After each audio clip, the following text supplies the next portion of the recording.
Coming up on this edition of Wildcat Weekly, Writers Week, sleepiness, and two students' journey to DC. All this and more coming up next.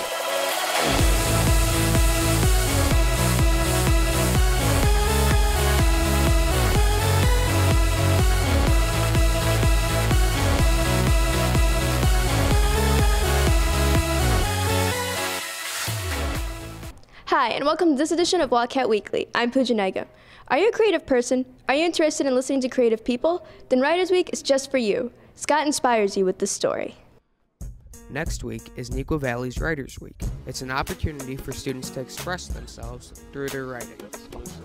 Writers Week is a week-long celebration of writing, both amateur writing and professional writing. It features student writers, faculty writers, professional writers, and they're going to come in, they'll share their work. Each period of the day will feature a different set of performers or different set of readers. And the focus throughout the week is going to be the power of language and its value in our lives. Writers Week is open to anyone who has a creative mind and wants to write. Anybody can be in Writers Week. Are you a student? Do you have a pulse? Can you work a pen or a word processor? Are you a faculty member? Do you have passion in your heart and poetry in your brain? If so, you can be a part of Writers Week. You can write anything that you feel comfortable sharing, that is, so long as it is school appropriate. You can take the stage and you can read it.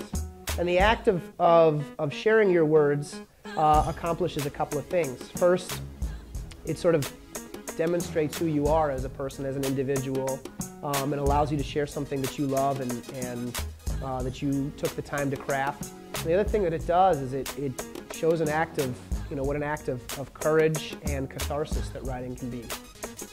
Don't forget to go watch Writers Week in the auditorium March 5th through 8th, and you can follow them on Twitter at NV Writers Week. For Wildcat Weekly, I'm Scott Depew. I'm always tired. How about you? Fahim has the answer to cure your sleepiness. Many students are not getting enough sleep that they are supposed to, and because of that, they are feeling very tired in school and in their activities. Most students are fighting their sleep cycle. It's pretty straight across the board that most teens that we talk with that are in class don't get enough sleep. So the lack of sleep is one thing, but it's also their sleep cycle that's off. That is a big problem for them. One factor is that the biological clock of the teen actually changes during those teen years. So it's not unusual that they can't fall asleep before 11 o'clock at night. With that change in their bodies, they're feeling like they can't go to sleep frequently before 11, yet they have to sleep to get their sleep needs met throughout the night. Eating, drinking, especially caffeinated beverages, in the evening closer to bedtime is really going to affect how your sleep cycle works. It's going to make it more difficult to get to sleep, and it's going to make it more difficult to stay asleep and actually get through that deep rested sleep that we need and that our bodies crave. Ideally, teens should get 8 to 9 hours of sleep. It's a real challenge, meaning that if they're going to be here at 7 o'clock, they've got to be getting to bed at 9. And I know students that don't get home before 9 o'clock. So that's a real challenge, but that's kind of the goal to shoot for.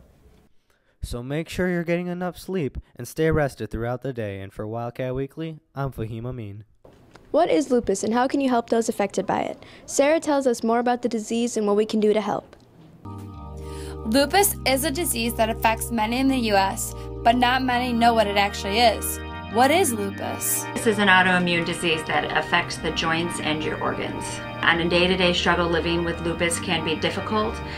Lupus patients usually have a lot of medicine that they're on and a lot of medicine that they take to help regulate some of their struggles. Many times fatigue is one of the worst symptoms a lupus patient can have. When you have lupus, you have to prioritize what you do in your life. And so for me, my job, my marriage, my family, and friends are 4 things that I kind of keep in my circle. And they're things that I concentrate on because they're the things that bring me the most joy. The Lupus Walk is August 10th this year. It's in Naperville. There are 4 different sites for the Lupus Walk. I know that the funds go to help patients who have autoimmune diseases and lupus, and they do awareness. Different people have different ways of trying to cure this disease.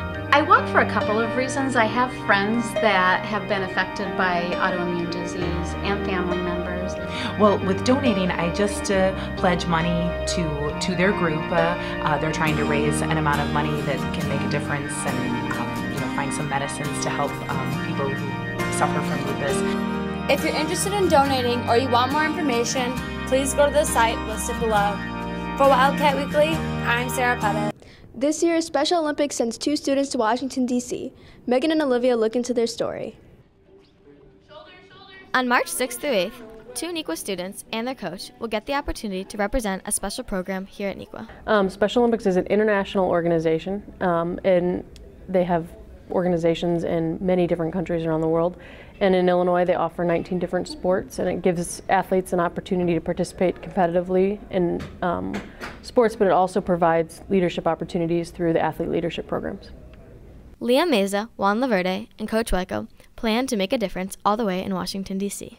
We were asked to represent Illinois Special Olympics in Washington, D.C. for Lobby Day to talk to congressmen and women about the Eunice Kennedy Shriver Act and the Best Buddies Empowerment Act. I go to Washington, D.C. It makes me happy to talk to the congressmen and talk about a Special Olympics. This trip has the potential to impact many aspects of Special Olympics.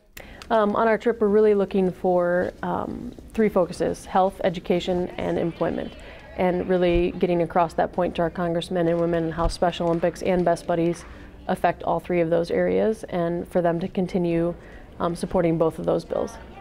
So I'm hoping that after this trip we can really gain some support from a lot of these Illinois congressmen and congresswomen, but really I want to go there and be able to learn more about Special Olympics than I already do, and that Liam and I will be able to say like what we've been able to do for Special Olympics and what Special Olympics has done for us in return.